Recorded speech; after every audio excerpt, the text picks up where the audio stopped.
Hello mga inday and mga uncle, welcome back sa aking YouTube channel. So kung bago pa lang kayo sa aking channel, ako pala si Inday Fretzy and my husband is Belly or William, and welcome back again sa YouTube channel. Ulit-ulit!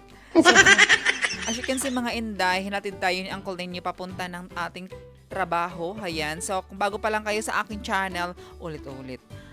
Ang trabaho ko pala mga inday is caregiver tayo mga inday. Ayan. So papasok kasi yung asawa ko sa trabaho niya mga inday. And then, so hinatid niya muna ako bago siya papasok sa kanyang trabaho. Ayan. So 7 o'clock kasi talaga yung trabaho ko mga inday.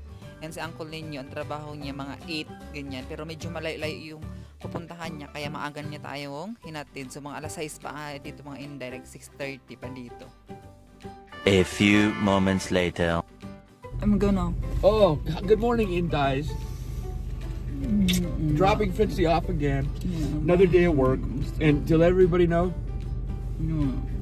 she has to work the next 4 days before we go on vacation. And you know what? This is my last day. And I've got 4 days off to get things ready to go. Go. Okay. That's my record machine. Is that it? Are we going now? Yeah. Am I going to help you today? Can I help you today? Love, don't forget my papers. Oh, hey, You need to send that in the bank. Okay. Bye, love you. Okay, love you. 2,000 years later. Breakfast time. So, hello mga inday. Good morning sa inyong lahat and welcome back to my YouTube channel. So, as you can see mga inday, tapos na kami ngayon sa residente. So, ano na kami, nag-breakfast na kami ni Ate Vanji. Ayan. Breakfast time na tayo. Kasi na nag-prepare ng breakfast namin mga inday, kami inaskaso pa ako doon. Amen, cheese. Ham and cheese, ginawa Then niya. itlog. Di ko ayos. Itlog. Kasi healthy naman yung itlog mga inday every, kapag araw-arawin mo. So, diba nila nag-protest sa mga inday every day. Doon sa ating tanid. Sa garden niya. Kaya doon kayo? Ikaw Kung tayo doon ulit. Tapos magsimba na. Sabi mo muna sa asawa mo. Hello mga inday. Good morning sa inyong lahat. So, as you can see, nag-breakfast na kami ni Ate Vanji kasi si Ate Glenda pumunta siya ng bangko, inutos yung boss namin. And then, kami naman ni Ate Vanji, katapos naman kami sa trabaho mga inday, of course, kailangan talaga natin mag-breakfast kaya para strong tayo mga inday, kay minsan hindi natin maiwasan, minsan may pagkabigatan din yung mga residente. Minsan nga mga inday, kami dalawa ni Ate Vanji nagbubuhat, ilalagay namin sa wheelchair, ayan, or kami dalawa yung galing sa kama yung residente, din transfer namin sa wheelchair.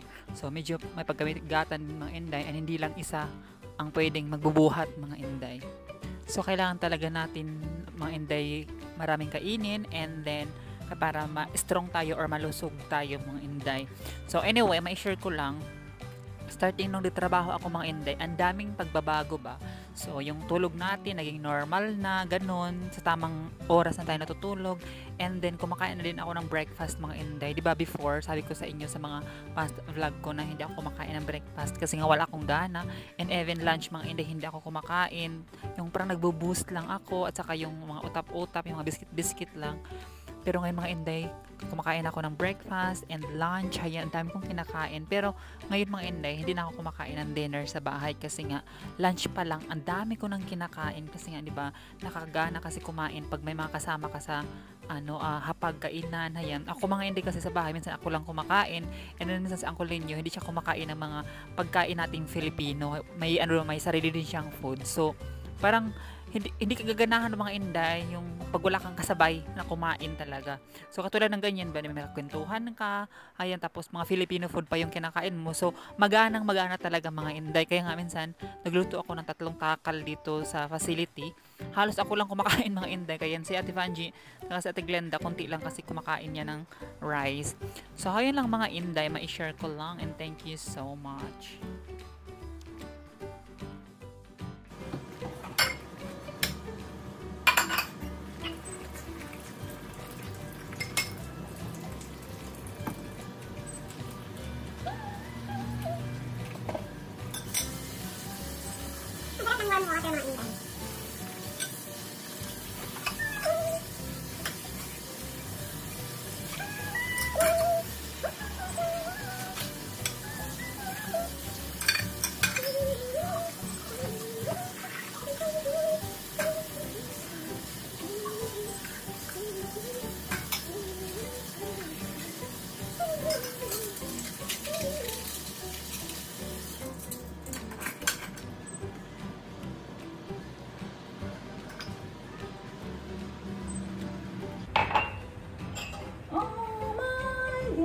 So, kailangan punasan itong mga inday na balik sa cabinet.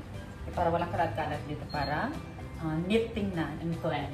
We need to clean our kitchen.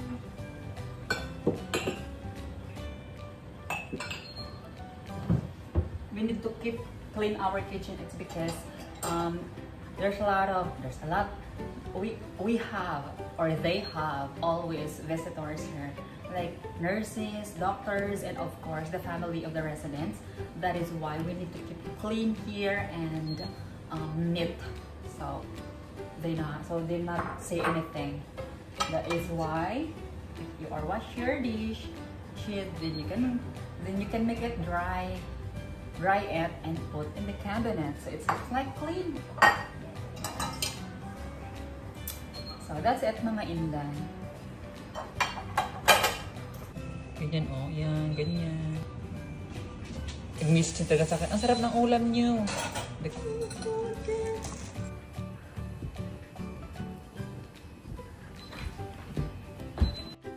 So hello mga inday. Ayan, after natin ng trabaho, pauwi na ako dito. Tapos na yung duty ko. At hindi pala ako. Tapos na pala kami lahat ng duty namin mga inday. Ayan, so bin-Brazilian natin si Ate Glenda. So ayan. Yan ginawa ko sa buhok niya. Nilagyan ko ng Brazilian, bleno dry ko, at saka pinlansya ko yung buhok niya mga inday. Ayan. So sa Ate Glenda mga inday, siya kasi yung mga nagmamanage dito sa kusina. Lahat ng mga pagkain, ng mga residente, gamot, and everything. So, dito lang siya sa kusina, mga inday. Pero yung mga, for example, may kailangan namin ng tulong or mga something emergency, siya yung nag-follow up or yung nagtutulong din sa amin doon sa mga residente. Pero mostly talaga, ako sa Tivanji, at yung ibang kasamahan namin ang sa residente. Ayan. So, pag may problema lang, kay Ate Glenda sasabihin. So, ayun lang mga inda, ma-share ko lang and thank you so much. So, that's the, dito na yung final look ng buhok ni Ate Glenda. Nakita ninyo naman yung before and after. Ayan. So, kung gusto niyo pala magpagawa sa akin ng reband in Brazilian mga inday, just contact me. Charot lang. Charot lang mga inday. Pero yes, mga inday, gumagawa talaga ako sa Pilipinas pa ako. Ayan. Pero kung gusto niyo na magpagawa, din malapit lang kayo sa akin. Why not, diba? Kahit gawan ko pa kayo ng libre. Ayan. So, ayun lang. Again, mga inday, ma-share ko lang. Thank you so much. And that's her final look of her hair.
So, ayun mga inday, pauwi na ako. Tapos ng ating duty. And sinundo na tayo ni Uncle. Ayan. Ayun si Uncle ninyo, oh. Ayun.